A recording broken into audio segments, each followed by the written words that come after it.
Bonjour et bienvenue dans La Niche, le podcast bienveillant sur les aventures canines. Je suis Claire et je suis ravie de vous partager aujourd'hui le 5e épisode dans La Niche. La Niche est un podcast qui aborde les thèmes divers et variés qui entourent le monde canin et qui se veut bienveillant, inspirant, construit et positif. Habituellement, je vous partage toutes les 2 semaines mes conversations avec des personnes passionnées. Elles viennent raconter à mon micro les expériences et aventures qu'elles ont vécues avec leurs chiens, leurs réussites, leurs plus beaux moments, mais aussi leurs difficultés et les leçons qu'elles en ont tirées. Mais ça, c'est ce qui se passe habituellement. Aujourd'hui, je suis ravie de vous partager le 5e épisode solo de ce podcast. Seul au micro, j'ai eu envie de changer de format pour pouvoir vous parler et vous partager plus directement les sujets et réflexions qui me tiennent à cœur. Vous pouvez retrouver ces épisodes dans La Niche toutes les 2 semaines, en alternance avec les interviews, et ils seront accompagnés d'un article rédigé et complet sur mon site, laniche-podcast.fr. Dans cet épisode, je voulais vous parler de la chasse. C'est un sujet dont on entend beaucoup parler et j'avais envie d'y revenir car c'est bien ça qui gâche nos balades en ce moment. D'un tour d'horizon de la réglementation en vigueur, en passant par quelques conseils pour sécuriser nos balades, sans oublier quelques pistes d'action pour faire entendre nos voix, voici ma réflexion sur le sujet. Alors que vous soyez déjà humain d'un chien ou que vous vous apprêtez à le devenir, que vous soyez auditeur habitué ou tout nouveau sur La Niche, et dans ce cas bienvenue, cet épisode est pour vous. Mais je ne vous en dis pas plus et je vous souhaite une très bonne écoute. À l'heure où cet épisode sort, nous sommes en novembre, en pleine saison de la chasse. Et ça, c'est rarement une bonne nouvelle pour les humains de chiens qui aiment se promener en pleine nature. Récemment, je me suis retrouvée un lundi matin à passer une balade avec Charlie assez catastrophique à cause de la chasse. Suite à ça, je vous avais demandé vos conseils sur Instagram, et ce sujet vous a parlé, alors je me suis dit qu'il méritait bien un épisode. J'ai eu la chance de grandir entre la ville et la campagne, et c'est donc un sujet que j'ai toujours connu de loin. De loin parce que personne ne chasse dans ma famille. Mais c'est un sujet qui m'interpelle depuis que je suis toute petite. Et puis depuis 2 ans et demi, j'ai un beagle. C'est une race emblématique des chasseurs, et ce n'est pas sans conséquence. Pas une semaine ne passe sans qu'on me le rappelle, soit de la part des passants, soit de la part de Charlie lui-même. Alors en quelque sorte, la chasse fait partie de ma vie. Spoiler alerte, dans cet épisode j'essaye au mieux d'être factuelle et de mettre en lumière et en perspective ce qui doit l'être à mon sens. C'est une réflexion personnelle que je vous partage et bien sûr elle ne tient qu'à moi. Voici donc un tour d'horizon sur la chasse pour en comprendre les enjeux et quelques conseils pour renforcer sa sécurité et agir pour mieux faire entendre nos voix. Petit tour d'horizon sur la chasse avec la réglementation en vigueur. Quand on est promeneur de chiens et qu'on apprécie de se promener un peu plus loin des villes, en forêt, bois ou près des champs, on se rend vite compte que notre aspiration à côtoyer la liberté de la nature peut être un peu compromise. Et en cause, la chasse. Tirs plus ou moins proches, armes bien visibles, panneaux peu rassurants, en passant par tout ce qu'on peut lire sur les accidents occasionnés par cette pratique, il ne faut pas très longtemps avant de faire demi-tour pour ne pas risquer d'y laisser sa peau. Mais revenons un peu sur ce que c'est que la chasse. L'article L220-1 du Code rural dispose que la gestion durable du patrimoine faunique et de ses habitats est d'intérêt général. La pratique de la chasse, activité à caractère environnemental, culturel, social et économique, participe à cette gestion et contribue à l'équilibre entre le gibier, les milieux et les activités humaines en assurant un véritable équilibre agro-sylvo-cynégétique. Le principe de prélèvement raisonnable sur les ressources naturelles renouvelables s'impose aux activités d'usage et d'exploitation de ces ressources. En contrepartie de prélèvements raisonnés sur les espèces dont la chasse est autorisée, les chasseurs doivent contribuer à la gestion équilibrée des écosystèmes. La chasse s'exerce dans des conditions compatibles avec les usages non appropriatifs de la nature, dans le respect du droit de propriété. Ok. À la lecture de cet article, on comprend que le droit français accorde une importance immense et une grande responsabilité à la chasse. L'action de chasse peut se définir comme la traque d'animaux dans le but de les capturer ou de les abattre, les manger ou les détruire. La faune sauvage est principalement visée, puisqu'il est question de la réguler, et il existe tout un tas de techniques de chasse différentes en fonction de l'espèce visée. En France, la chasse a lieu principalement en milieu rural, donc, où se trouve la faune sauvage, et tout un tas de réglementations en vigueur sont là pour encadrer la pratique et les techniques employées, même si je ne vous parle ici que du théorique, et non de la pratique. Alors, je voulais vous revenir sur quelques points qui sont autorisés par rapport à la chasse, si bien sûr il y a une autorisation préalable. C'est la chasse sur les chemins ruraux publics, sur arrêté du maire de la commune, la chasse sur les parcelles privées s'il y a accord du propriétaire, la chasse à travers champs cultivés, même si les fruits sont encore présents, et la chasse sur terrain occupé par du bétail, tant que ça n'effraie pas le dit bétail, oui, ou à minima le droit de passage, si la chasse n'y est pas autorisée. C'est le cas de figure, par exemple, dans lequel vous avez un pré avec des chevaux. Alors, vous pouvez interdire la chasse dessus, mais vous ne pouvez pas interdire le droit de passage des chasseurs. Voilà. Ce qui est interdit par rapport à la chasse, il y a principalement 2 choses. La chasse à moins de 150 mètres des habitations, ce qui n'est pas grand-chose quand on sait à quelle portée va un tir. Et la chasse sur les voies ouvertes à la circulation du public. Je vous épargne un cours de droit des biens publics, mais il s'agit des chemins et routes communales, départementales ou nationales. Alors globalement, si vous vous promenez un week-end dans un endroit rural assez loin des habitations, vous risquez très probablement de croiser des chasseurs. On aura compris que le droit français accorde une place importante à la chasse, mais revenons à la pratique et remettons un peu les choses dans leur contexte. Que représente la chasse aujourd'hui ? La chasse en France en 2021. Aujourd'hui en France, la chasse est régie par la Fédération nationale des chasseurs, qui est agréée au titre de la protection de l'environnement. Vous commencez à comprendre pourquoi les chasseurs se disent premiers écolos de France ? Cette fédération est en pratique un puissant lobby qui vise à maintenir une activité dense de la chasse sous couvert de protection, régulation de l'environnement. En réalité, la chasse est une affaire culturelle, de tradition, qui est devenue un loisir et même un plaisir. Même si c'est un concept qui peut très facilement nous échapper, nous, amoureux des animaux vivants. Alors, on compte aujourd'hui environ 1 million de chasseurs en France.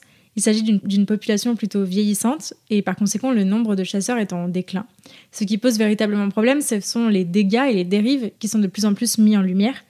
La chasse, aujourd'hui, elle n'est pas pire qu'avant, elle est simplement plus exposée. Et puis les temps changent, la société évolue et certaines traditions peinent à conserver leur raison d'être.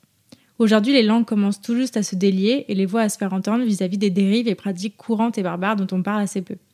Néanmoins, l'omerta sur le sujet est encore immense, tant les violences associées à la défense de la chasse sont courantes, tant le lobby est puissant et tant les dérives sont peu considérées. Alors je voulais revenir sur quelques chiffres pour la saison 2019-2020, qui sont plutôt significatifs.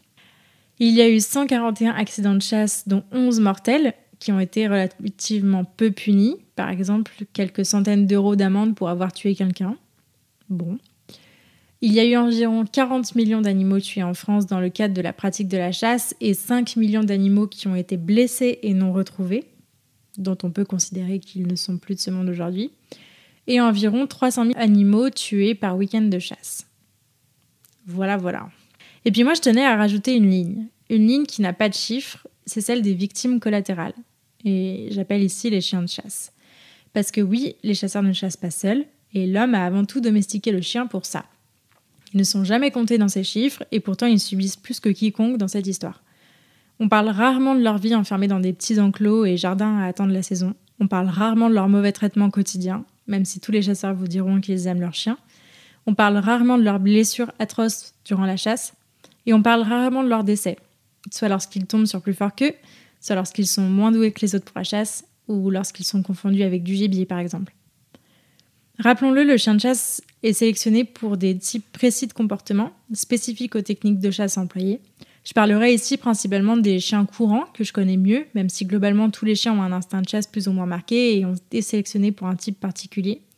Les chiens courants, comme le beagle par exemple, ont été sélectionnés pour courir des heures durant, concentrés uniquement sur l'animal à chasser et en faisant totale abstraction du reste, y compris de leur survie. Moi, il m'arrive souvent de passer du temps à observer Charlie en crise dans notre jardin, parce qu'un chat est passé un peu plus tôt.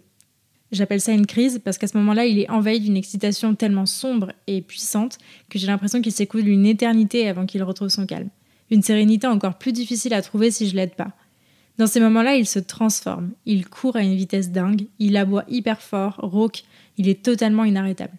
Un jour, il s'est même râpé les lèvres à sang à force de pister sur les pavés. Quand je vois Charlie dans cet état, qui arrive à se blesser alors qu'il est dans un endroit sécurisé, que personne ne lui a jamais appris ou demandé de faire ça, sur un animal avec lequel il n'a aucun passif, je suis assez triste en fait. Alors me direz-vous pourquoi avoir choisi le beagle ? Parce que c'était une manière pour moi de casser la chaîne, d'en sortir un de ce cercle vicieux, de montrer aussi qu'ils sont capables de beaucoup mieux que d'être de simples chiens de chasse, tout en respectant ses envies et ses instincts. Comment agir à son échelle ? Le premier point que je voulais voir avec vous, c'était comment renforcer sa sécurité. On comprend vite que nos balades automnales ne sont pas si simples à envisager qu'elles en ont l'air, tant le sentiment d'insécurité peut être présent. D'ailleurs, l'automne semble même souvent durer un peu trop. Alors quand est-ce qu'on peut se promener ? Globalement, en France, l'ouverture de la chasse pour cette année a débuté entre le 23 août et le 26 septembre 2021 et elle fermera au plus tard le 28 février 2022. Les règlements et calendriers de chasse sont arrêtés localement par chaque préfecture du département. Je vous invite donc à vous y référer pour connaître ce qui s'applique autour de chez vous. Ça, c'est pour le calendrier. Au niveau des jours de chasse, c'est la même histoire. Un jour sans chasse avait été introduit en France en 2000 et il a été abrogé en 2003. Donc il faut se référer aux règlements locaux des préfectures des départements qui fixent aujourd'hui les jours et heures de chasse autorisées. Et le plus simple, c'est de se renseigner auprès des mairies. En bref, la chasse en France, c'est 5, voire 6 mois par an. C'est la moitié de l'année. Et en tant que promeneur, c'est la moitié de l'année à devoir faire attention. Mais faire attention à quoi et comment ? Je vais ici tenter de synthétiser vos conseils ainsi que les tips que j'ai pu trouver. Rappelons-le, le risque principal pour vous et ou pour votre chien serait de se prendre une balle perdue ou être confondu avec du gibier, puisque c'est quand même souvent ça qui arrive. L'objectif sera alors de tout mettre en œuvre pour à la fois profiter de sa balade, tant est qu'on puisse, tout en assurant votre sécurité et celle de votre chien. Le premier conseil que je peux vous donner, c'est déjà de choisir sa zone de balade.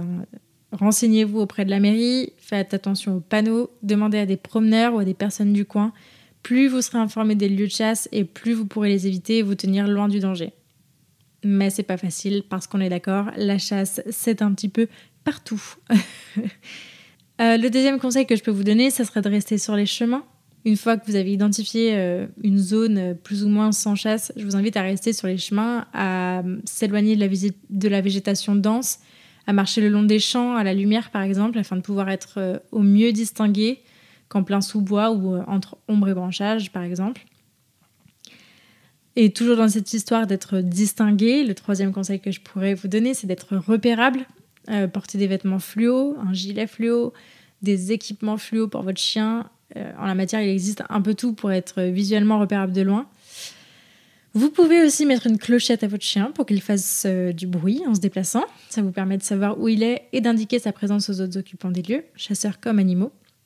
Et puis le dernier conseil que je pourrais vous donner, ça serait de garder votre chien en laisse. Alors, il y a 3 raisons à ça. Tout d'abord, c'est qu'il faut savoir qu'en période de chasse, les odeurs peuvent être beaucoup plus fortes que d'habitude. C'est normalement le moment où il y a le plus d'animaux et où ils se déplacent le plus. Votre chien peut donc vite être déconcentré de sa balade et il peut risquer de partir en pistage sans vous, prédater ou chasser s'il est sensible et de plus être du tout à votre écoute. Donc, en gros, vous risquez de le perdre. Deuxième point, c'est que les chiens peuvent, par leur passage à certains endroits plus sauvages, avec ou sans longe, abîmer la flore et des nids. Nous, on n'est pas chasseurs, on n'est pas là pour abîmer la faune sauvage. Donc, c'est à prendre en compte quand vous promenez votre chien. Et puis le troisième point, c'est qu'ils peuvent aussi laisser de nombreuses marques odorantes qui peuvent gêner le développement de la faune sauvage. D'ailleurs, ces 2 derniers points, ils sont valables également en dehors des périodes de chasse. Et je vous invite à y veiller lors de vos promenades en nature, dans tous les cas, peu importe l'endroit où vous vous promenez. Un autre point qui est aussi beaucoup revenu dans vos conseils, c'est qu'il y a beaucoup de chiens qui ont peur des pétards. Alors si vous savez ou si vous sentez que c'est le cas et que des tirs retentissent au loin, reportez votre balade ou changez d'endroit. Mais il est inutile de mettre votre chien en difficulté, encore plus des conditions qui sont déjà pas évidentes pour vous à gérer. On rappelle que votre chien ressent votre stress, que se promener en période de chasse avec des tirs partout, des gens qui apparaissent, etc., des animaux qui peuvent apparaître aussi, c'est très stressant.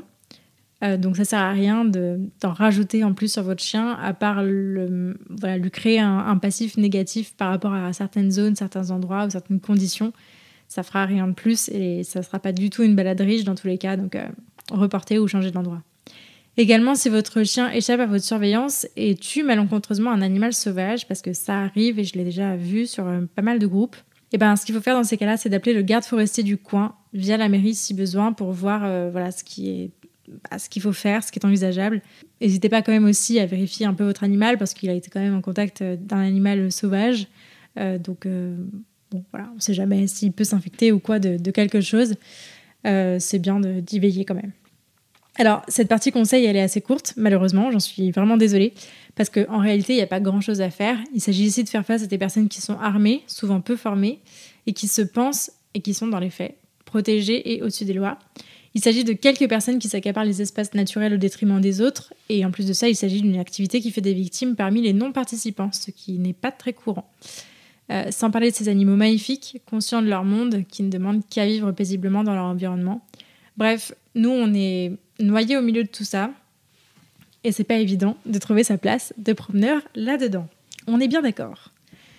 Du coup, je vous invite à faire entendre votre voix. Historiquement, on admettait que les citadins n'aimaient pas la chasse, de loin, parce que ça ne faisait pas partie de leur mode de vie, ni de leur système de pensée, et que de toute façon, ils avaient choisi de vivre plus loin de la nature et ne pouvaient donc pas se sentir concernés. A l'inverse, dans les campagnes, la chasse a toujours été une histoire de tradition, une pratique sur laquelle moins on se pose de questions et mieux on se porte. Mais aujourd'hui, parce qu'on tente de se reconnecter à la nature, parce que les avancées scientifiques en matière de conscience et de bien-être animal avancent, parce que la prise de conscience a lieu. Les pratiques douteuses et inavouables qui étaient gardées secrètes dans nos campagnes sont révélées au grand jour. Par pratiques inavouables et secrètes, je vous parle par exemple de l'élevage d'animaux pour la chasse, de chasse en enclos, de méthodes de chasse à la glu, etc. J'en passe parce que je ne les connais pas toutes. Je vous cite les plus connues aujourd'hui, enfin celles qui arrivent à être le plus connues aujourd'hui, mais c'est loin d'être exhaustif. Et parce que nous aussi, nous aimerions profiter de la nature qui nous entoure en toute sécurité, nous pouvons aujourd'hui faire entendre notre voix. Vous aurez compris mon avis sur le sujet. Il s'agit de ma réflexion personnelle et vous n'êtes pas obligé d'être d'accord avec ça. Mais à mon sens, on ne peut pas parler de régulation de la faune sauvage quand on l'implante et qu'on l'entretient pour la tuer ensuite. On ne peut pas parler de respect et d'amour des animaux quand on met en place des pratiques complètement barbares pour se faire plaisir, entre guillemets, à ôter la vie d'un animal. Et on ne peut pas se dire respectueux de la nature quand, en considérant des espèces comme nuisibles et en exterminant chaque individu, on détruit et déséquilibre des écosystèmes entiers qui savent très bien s'autoréguler sans notre intervention. À ce titre, j'aimerais vous parler de l'exemple du renard, qui est considéré comme nuisible aujourd'hui, alors que dans son écosystème, par exemple, il mange les tiques, qui pourraient être notre seul rempart contre la maladie de Lyme.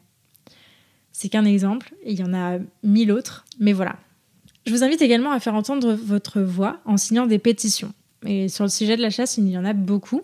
Il y a par exemple celle du collectif Un jour un chasseur, afin qu'une proposition de texte législatif pour un meilleur encadrement de la pratique de la chasse et la limitation des accidents puisse être examinée par le Sénat. Vous avez jusqu'à mars 2022 pour la signer via France Connect. C'est sécurisé et assez simple d'utilisation.